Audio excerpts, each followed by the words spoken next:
So without further ado, we're going to get to Jo Ann Cavallo. She is a professor at Columbia University. Her bio, which was sent out to all of you as an e-blast. I'm not going to read the whole thing because we could spend the entire night doing that. But she was at Yale University, and she'll probably talk about that.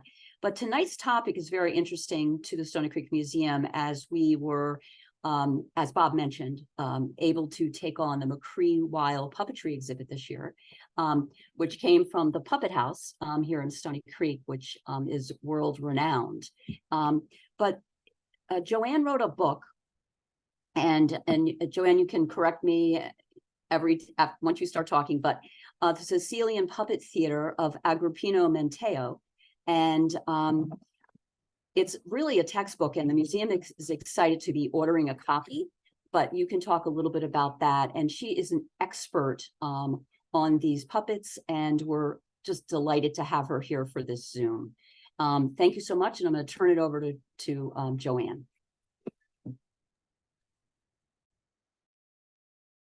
Okay, hello everyone. Am I unmuted? Okay, I'm delighted to be here. I thank you for the invitation, and I'm excited to talk about the Monteo family Sicilian puppet theater.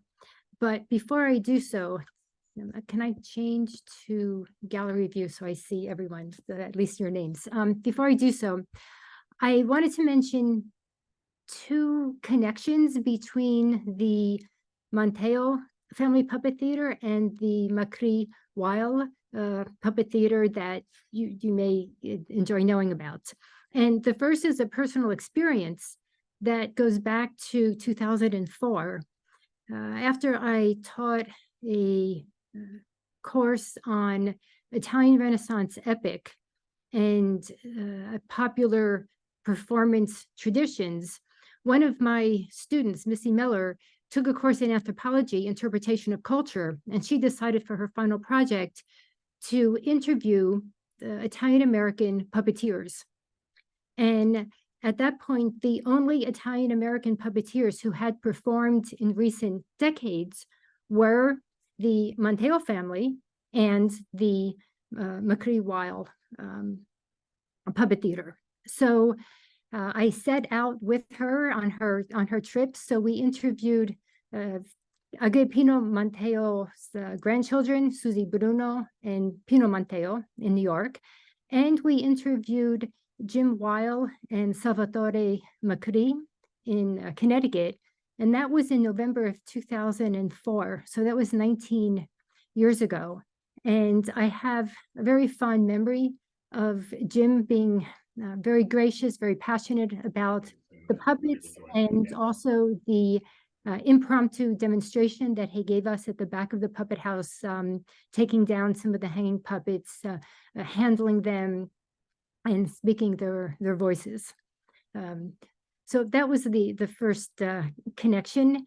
And the reason that I ended up researching the Monteo family and writing a book about them was the existence of dozens of notebooks of scripts, which contained the repertory of the paladins of France that Agrippino wrote and then performed during the 1920s and 1930s. And that brings me to the second connection, because going through the notebooks, I found at the end of notebook number 19, following play number 265, a flyer for a performance by the McCree-Weil puppet theater. And I thought I'd start off, I'll share my screen so that I can show that to you. And so you can see in the background the Monteo notebook looking very, very worn. But at the same time, you have the flyer for performance based on Torquato Tasso's Gerusalemme Liberata, or Jerusalem Liberated. And I'll bring you to the second. Okay, it's not going forward. Jenna, can you help me out? We did a test run. There we go. Okay.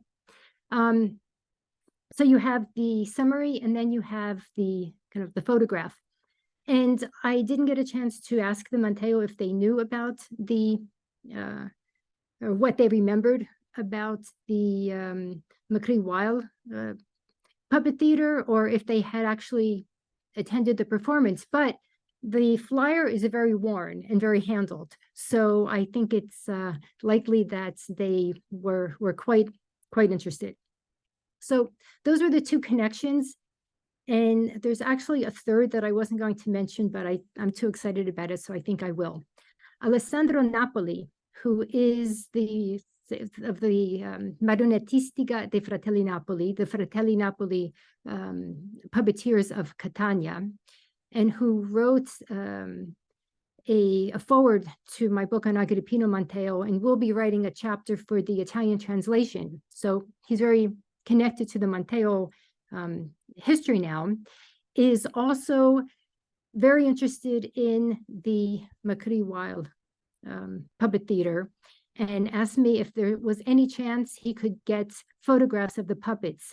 And immediately I contacted Mary Lee, and she sent photographs. And so I think there will be a research in the works on the part of Alessandro Napoli to describe and identify and to talk about these beautiful historic puppets as part of his research. So this gives me the sense that our encounter tonight is maybe not a one-time thing, it's the beginning of a conversation. So with that, I'll turn to talking about the Manteo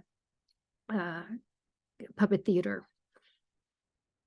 Anyone who maybe goes to Sicily today and sees a puppet theater, a puppet play for tourists, will see a lot of action and fights, maybe heads falling off or bodies sliced in two and piled up on the stage. And that gives the impression that there was a lot of action, but very little dialogue or very little story. And nothing could be further from the truth, because the stories were very elaborate, very intricate, interlaced with a lot of action, but also a lot of emotion.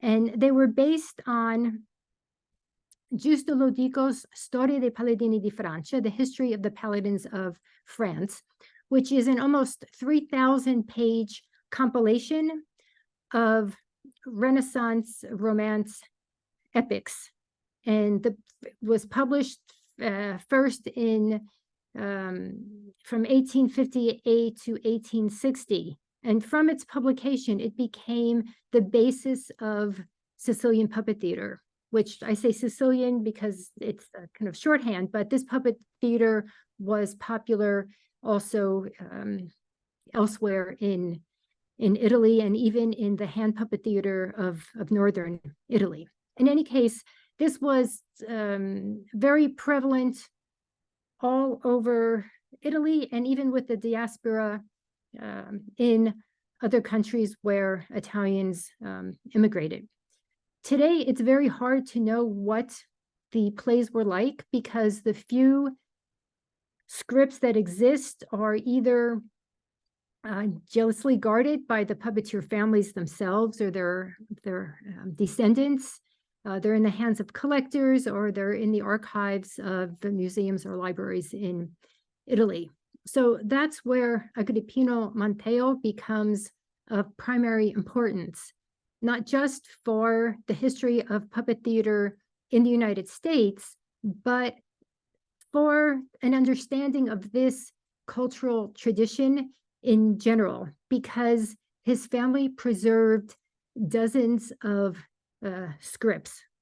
And here's an example of his beautiful handwriting. And the Paladins of France cycle alone was 330 consecutive plays. And that was joined by prequels and sequels and similar material. So it's a very vast repertory that he composed, and then he also performed. So let me give a little bit about his history. He was born in 1884 in Gran Michele, And I used the Google map to give a sense of the distance between Gran Michele and Acireale, where Salvatore Macri's father, Emanuele Macri, had his theater. So today, with our modern roads and modern cars, it would just be an hour and a half distance between Agrippino Manteo and Emanuele Macri, much longer distance in the late 1800s. In any case, Agrippino Monteo was orphaned at a very young age, and his foundational moment was his encounter with Giuseppe or Peppino Crimi. And this was something extraordinary because Giuseppe Crimi's father was Gaetano Crimi, who was the primary founder and foremost practitioner of puppet theater in Eastern Sicily, in Catania. And he not only staged puppet plays, but he also staged Greek and Italian literature with human actors. So he was at the forefront of both puppet theater and dramatic theater.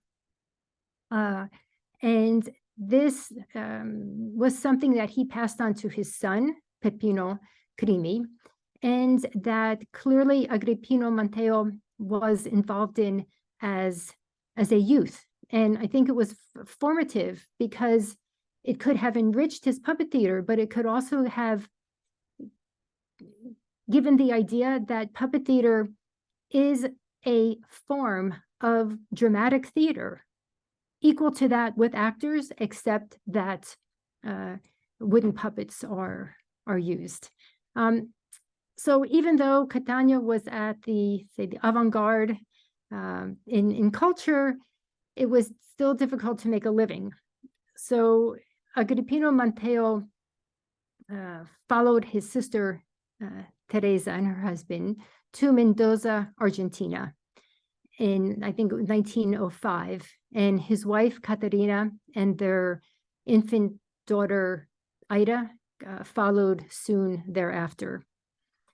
Agrippino had a bakery in Mendoza, and also started a puppet theater there. But he was called back to Italy during the First World War, and had to leave behind his marionettes and his family. And when the war was over, he didn't return to Argentina. But in 1919, he went to New York, where he also had relatives. And his family, which had grown in the meantime, and there you can see his sister Teresa, his wife Caterina, her daughter Ida, with the doll who had grown, and 3 sons who were born in Argentina. So they followed him to New York shortly after and transported some of the marionettes. Now, Agrippino Monteo in New York worked as an electrician by day. But by night, or in the evenings, he was a puppeteer, bringing to life the chivalric stories of the paladins of France every evening. First in a theater that he opened on Catherine Street on the Lower East Side in 1923, most accounts give. And then on Mulberry Street in Little Italy from 1928. And you can see him reading from the script backstage as he speaks the male voices. But everyone in the family had a role. So his sons, when they were old enough, were manipulators on the bridge, handling puppets who could be 4 to 5 feet and weigh over 50 pounds, sometimes up to 100 pounds.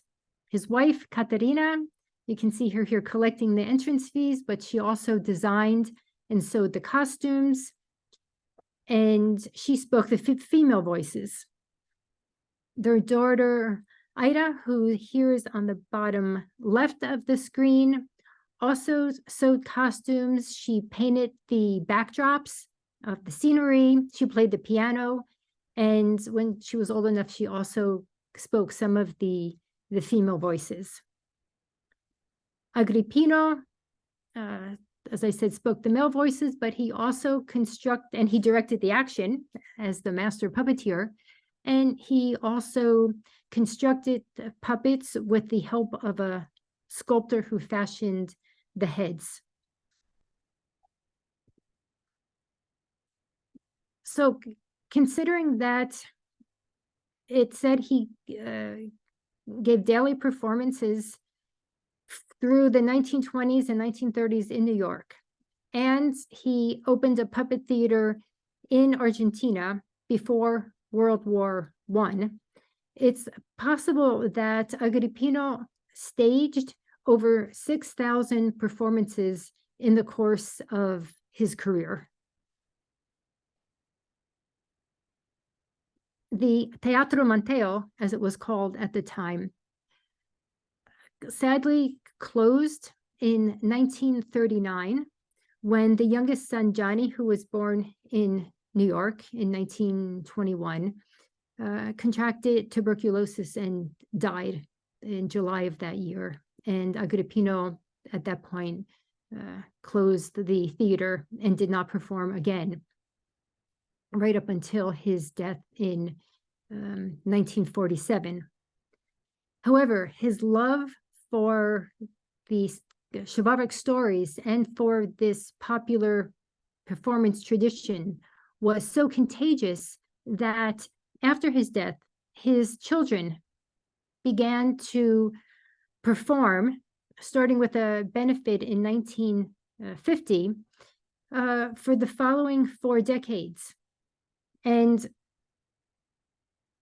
just as Agrippino had involved his children and their wives or husbands, now we have his children involving their spouses and their eventual children and their children's spouses. And one difference, however, is whereas Agrippino performed for fellow immigrants in an Italian American neighborhood, his children reached diverse social and cultural groups in a variety of venues in New York, Washington, D.C., upstate New York as well. Here you see them at Symphony Space.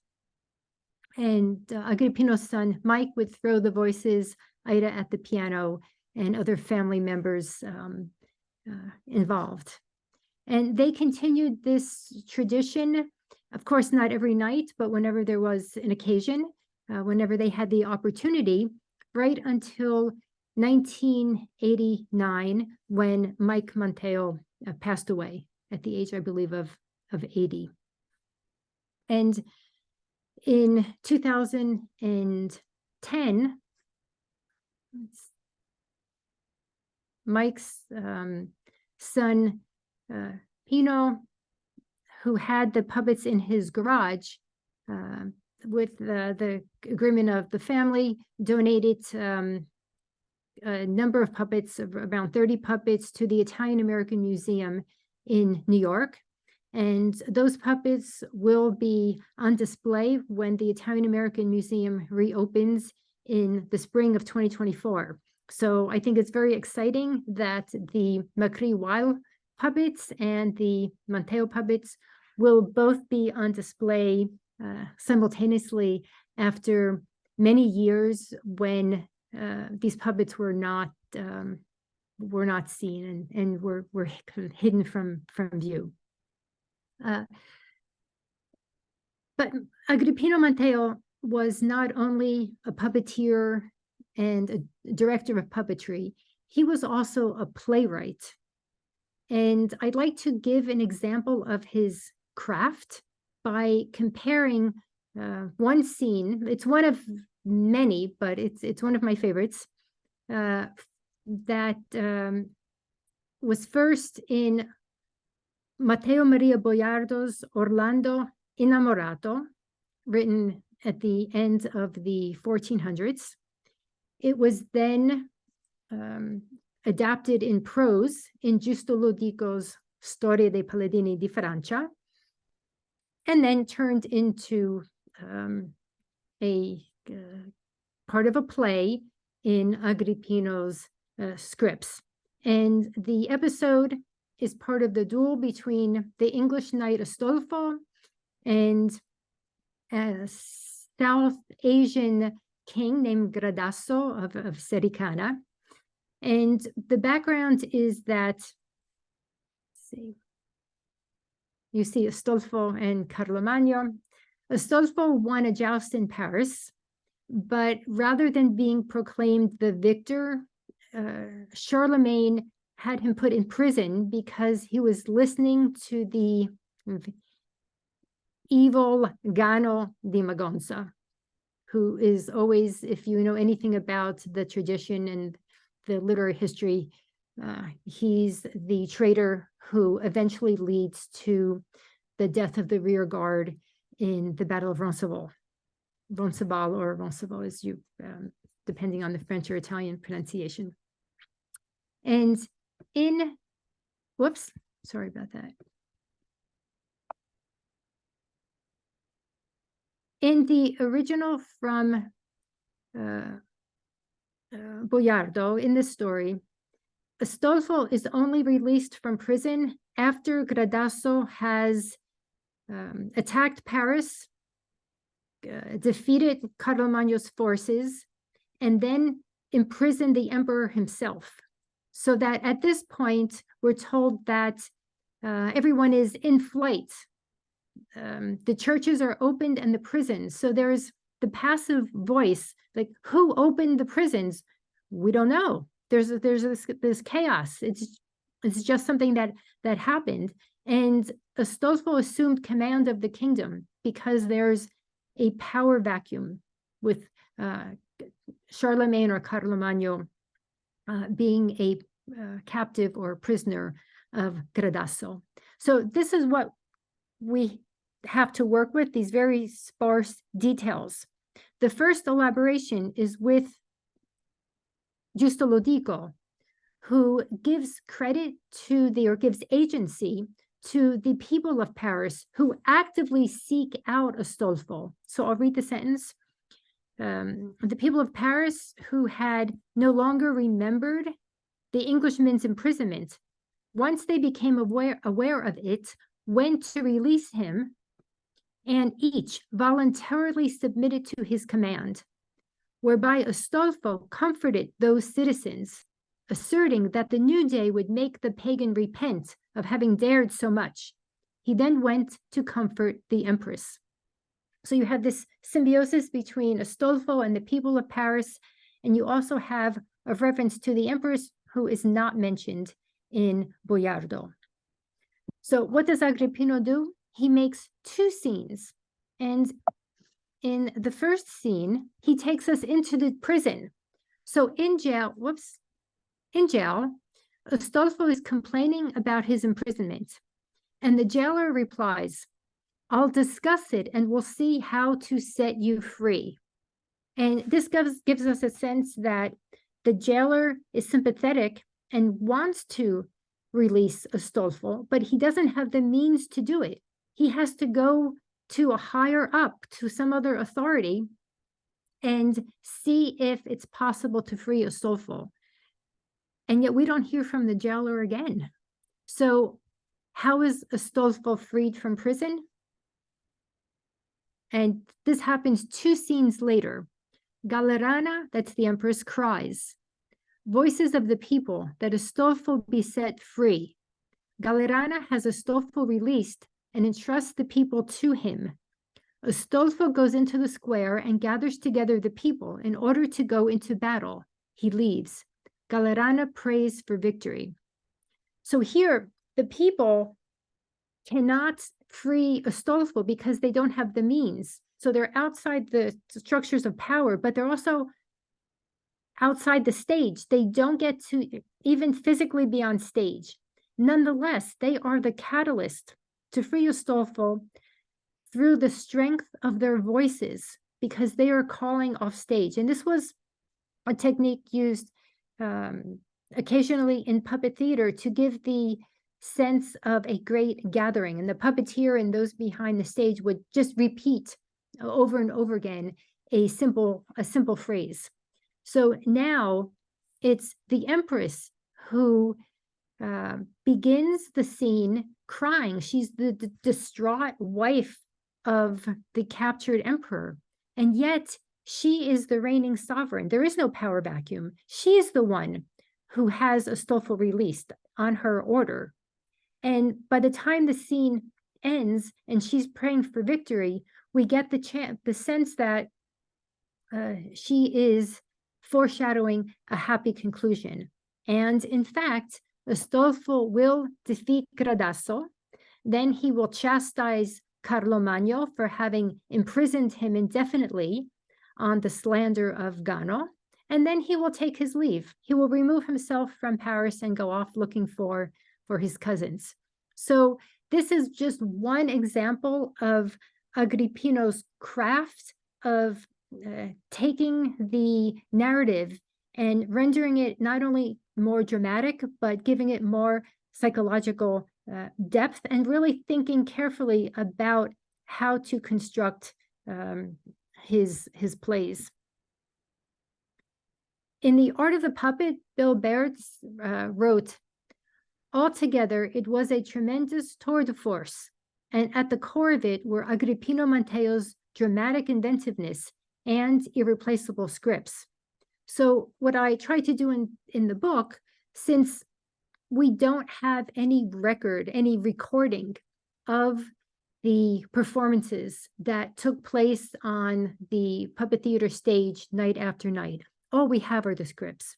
So what I tried to do in the book was to pull out and reveal the dramatic inventiveness of the scripts themselves.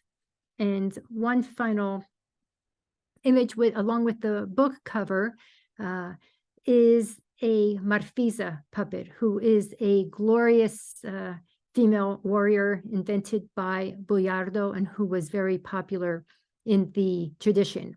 I'm going to stop sharing my screen and I'm going to briefly describe the book, and then I'd love to open it up to your questions and comments and stories as well. So the first chapter of the book is the history of the Manteo puppet theater, starting with Agrippino's birth, going through his career in New York, and then the decades in which his children and grandchildren fought and worked to keep the theater alive. The second chapter is on the scripts themselves. It's the first attempt to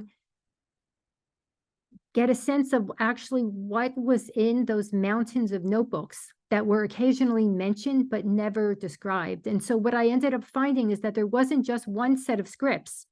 There were three incomplete sets of scripts, one much more complete than the other two.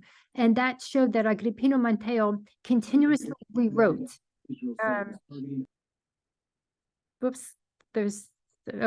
Continuously rewrote the scripts as he performed or as they wore out, because typewriters, I think, weren't invented yet. In any case, or at least no, typewriters were, but I think photocopy machines weren't.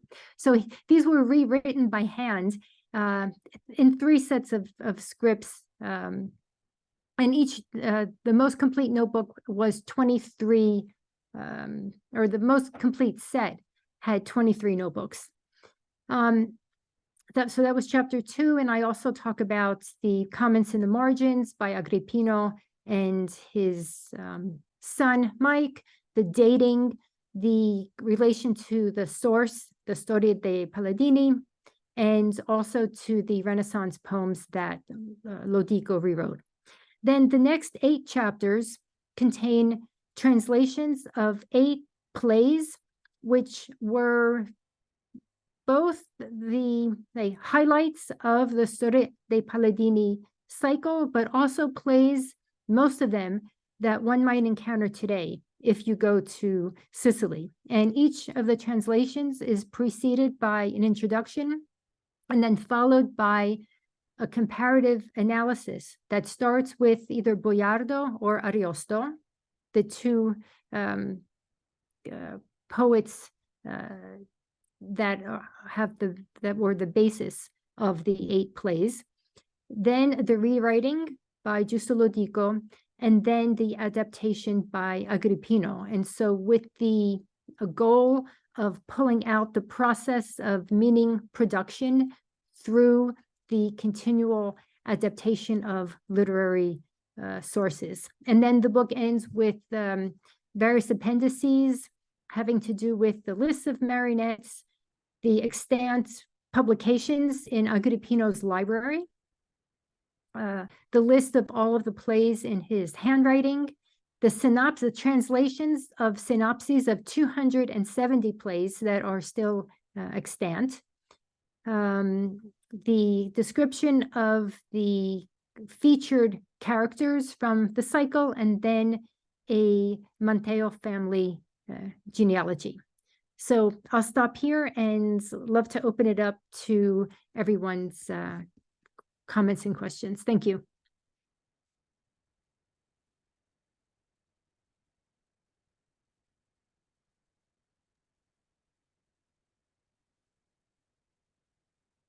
Does anyone have any questions?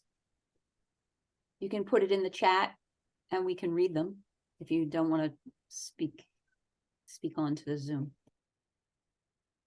Well, I just have one question. I was just wondering about the history behind all of his plays. How many were actually historical figures that he portrayed in his plays? Well, the Colonel would be a historical figure, which would be the Emperor Charlemagne, but it's very much fictionalized already in the Middle Ages, because when we get to the Italian tradition, Charlemagne's wife is Galerana, who is the sister of the Saracen or Muslim king of Spain, Marsilio. So in the Song of Roland, which is also fictionalized, that would have been unthinkable for Charlemagne to marry Marsilio's sister, but it became part of the tradition because Charlemagne was exiled and he was in disguise in Marsilio's court. And so the fantasy would go on and on about characters that had a historical basis. And yet it just opened up the kind of the imagination, the fact that Orlando in Love was the poem by Boiardo, Orlando Innamorato, and then Orlando Gone Mad, the Orlando Furioso by Ariosto. These are imaginings that develop in a very long literary tradition and have a kernel of basis in reality. If you go back far enough, but the reality was very, very different from the fiction. Thank you. There's a couple of questions in the chat, Jo Ann. Okay. Who made the Monteo puppets? Agrippino Monteo made the puppets, and he had the assistance of a sculptor who made the heads. When the family continued in the 50s, 60s, 70s, and 80s, his son Mike, who already had learned how to construct the puppets, refurbished them and also made some of his own puppets. So it's mostly the Monteo family who constructed the puppets. Where are the Monteo puppets now, and how many are there of them? In the 1980s, when the puppets were housed at the Staten Island Museum, a list was made of about 115 puppets, including some that were maybe just the heads, but most of them were full puppets. So let's say there was well over 100 puppets. When in 2010, the puppets were donated to the Italian American Museum. There were, I think, just over 30 puppets donated to the museum, and family members divided amongst themselves the rest of the puppets. There are family members who have now been donating puppets to other museums, so that the Ballard Museum Institute of Puppetry will be accepting, I don't know if 1, 2, or 3 puppets in the near future. There are 2 or 3 puppets that were donated to the Center for Puppetry Arts in Atlanta, Georgia. And there may be a couple of other puppets in other museums as well. But in order to see the kind of the largest number of Monteo puppets, the thing to do would be to go to the Italian American Museum when it reopens in the spring, possibly in April, since they will be exhibited there. And how much would you say the puppets are worth today? They're priceless. So I think that's why they were donated by the family, because there is no price tag.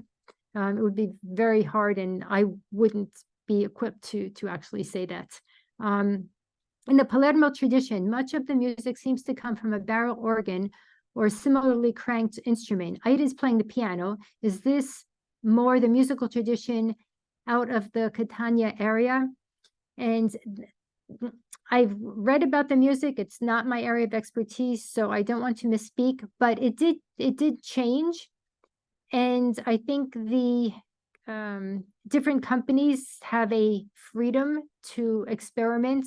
And it may be, I've seen plays in the Catania area, and I don't remember them with a piano, but I think this might be up to the individual company. Certainly Monteo had a piano player before Ida began playing the piano, who was not a family member. And so it's likely that this could have been also part of the Catania tradition, but this is not my area of expertise. So it's just my spur of the moment answer. And is there any chance someone in the world will perform the puppets today? Actually, not the exact Monteo puppets, but the Fratelli Napoli of Catania. They are the one company, there's at least 3 generations of puppeteers who go back in their history to the same tradition that Agrippino and Manteo had. And I'd say similar to the tradition of Emanuele Macri, who was in Acireale and therefore in the area of Catania, the Catanese puppet theater.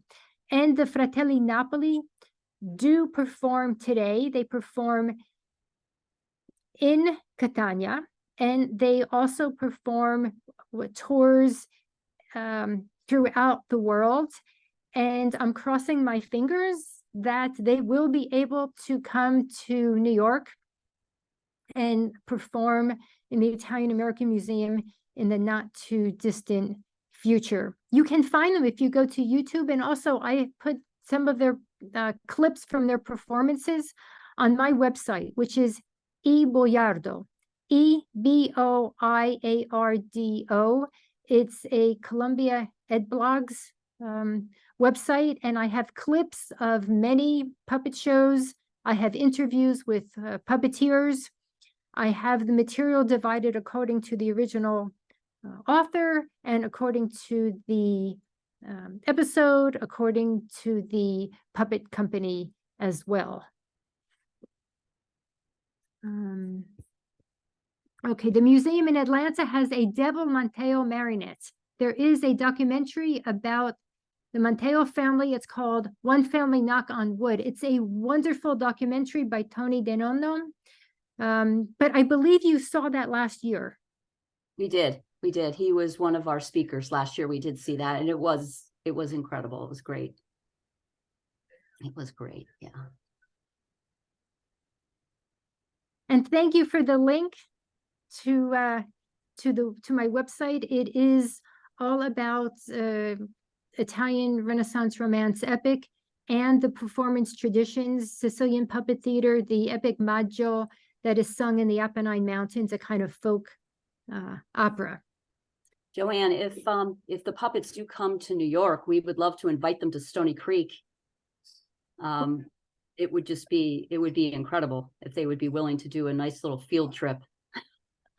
But we could host them at the museum, and we have plenty of places in Stony Creek where we could put on a nice puppet show.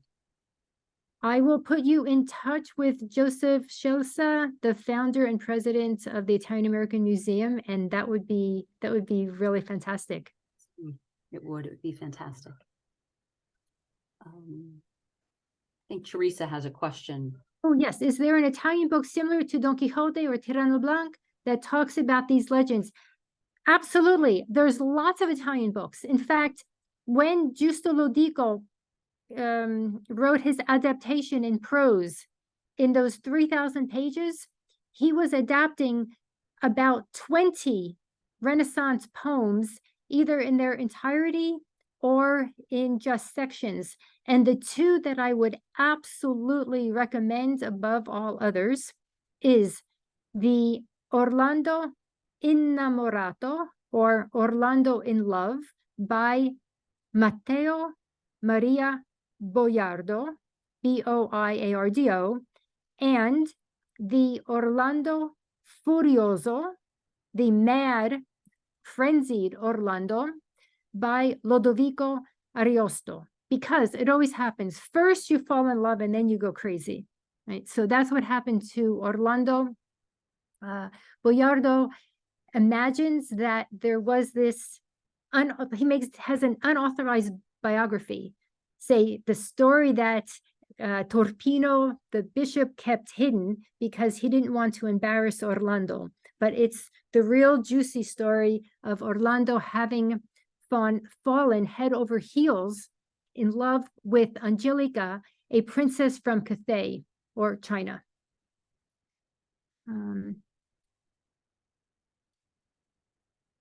James says, I have Orlando and Caterina. Can you explain that? That's intriguing. I thought I used to see these puppet shows in Stony Creek. What happened to those shows? Someone else could answer that.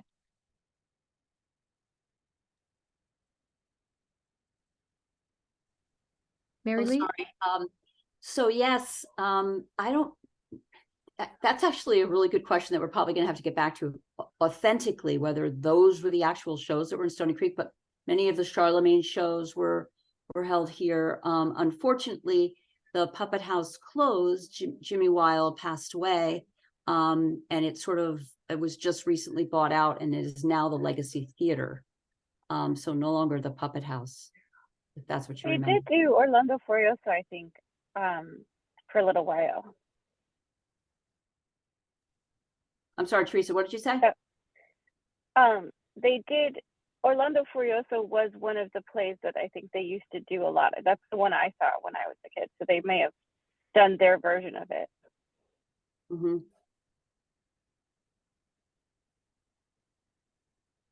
Did you see Jo Ann, did you see the comment in, is it from Stacy? Thanking for your commitment to my family, which is so.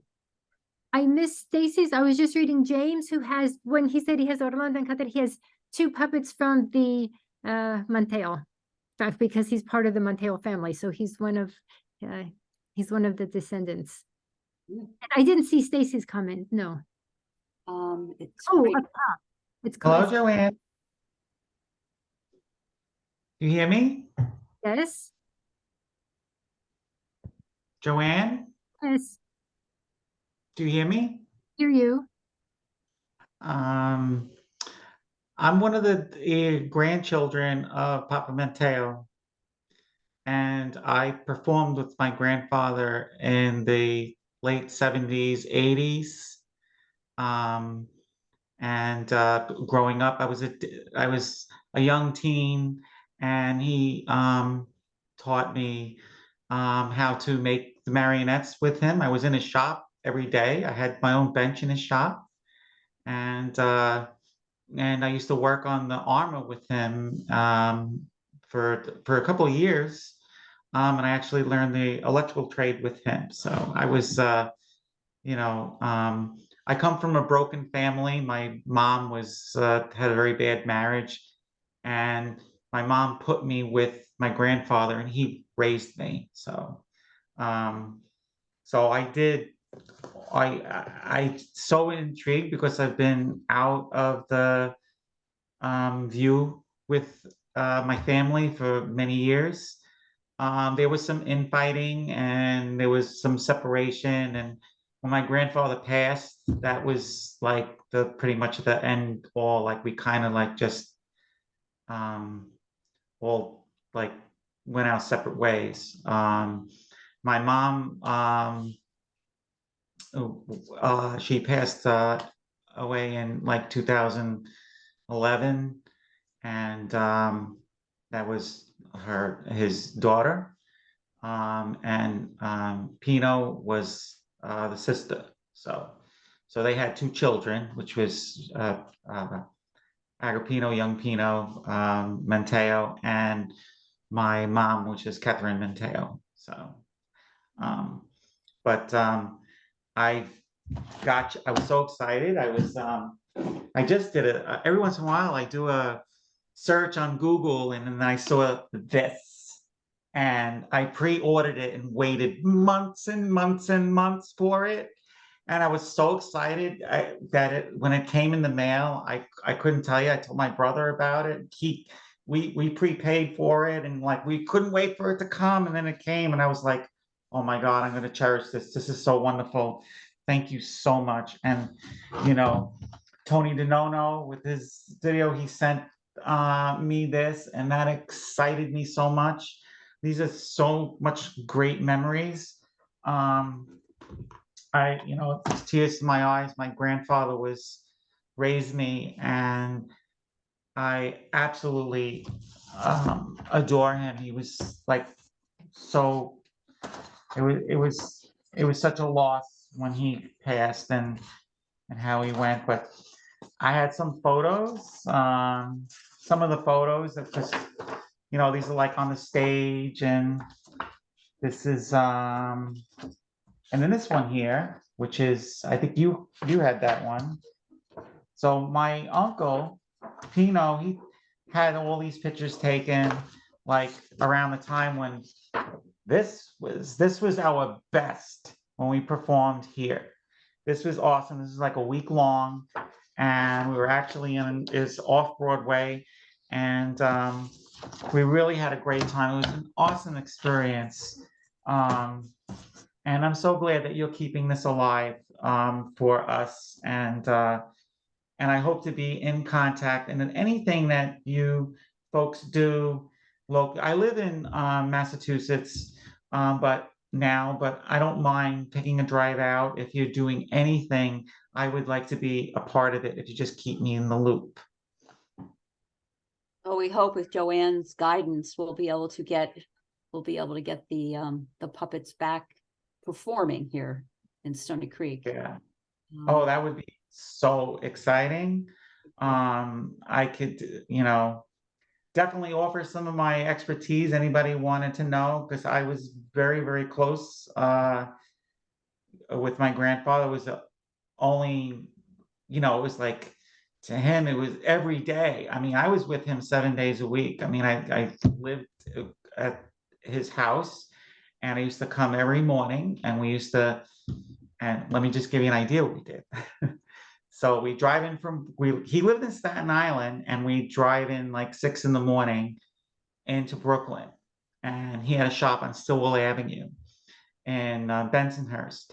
And we stop, we have coffee at the coffee shop, and then we go over to his little shop, and then we work on the marionettes like real early in the morning. Like it'd be like 7 in the morning, we start working on it. And when he starts tinkering with his hammer too loud, the lady upstairs, she'd get the broom and she'd bang the floor crazily, and you know, like, stop with all the noise. And then he'd stop, he goes, oh, okay, you know. And then we wait a little more time, and then he'd start continuing making, you know, always repairs. And he'd always have the one that he's making, but mostly always taking them down and repairing them and soldering and stuff. So we do that until he get a call for his electrical business. Then I go out with him in the electrical business. And this would happen 7 days a week, except for Sunday when he took his wife out, my grandmother, for dinner. But that was my lifestyle. And when I was like 16, 17, and part of 18 years old, I was with him. So Thank you. Incredible. I What a great wanted to- thing. We only have a couple more minutes left. And I thought, Jo Ann, that you should give everybody the opportunity to know how they can buy your book. I was just thinking I had sent a order form because there's a 20% discount during the month I of can forward November. that to Jenna, if Jenna doesn't mind, and we'll get that out to everybody on the Zoom call. Yeah, absolutely. I'm going to send the recording and a survey and everything, so I can definitely include a link to the book as well. Okay. Because there's a code, and I don't remember what the code is, but it's the code to get 20% discount. So Thank you for that. Thank you for that. Yeah. Well, I think we have to wrap it up here at what's about 7:27. And I just thank you so much, Jo Ann. It's pretty amazing what you've done with this book and your scholarly leadership, really keeping this alive. And Stacy, of course, what a wonderful contribution you made to tonight's Zoom, just to have someone Thank that, a couple of degrees of separation, right? If there's any other questions or anything else, feel free to send them to Jenna, and she can probably get those questions to Jo Ann. But I just want to say thank you again, and on behalf of the Stony Creek Museum, have a nice evening. thank you. Bye-bye. Thank you, Jo Ann. Thank you.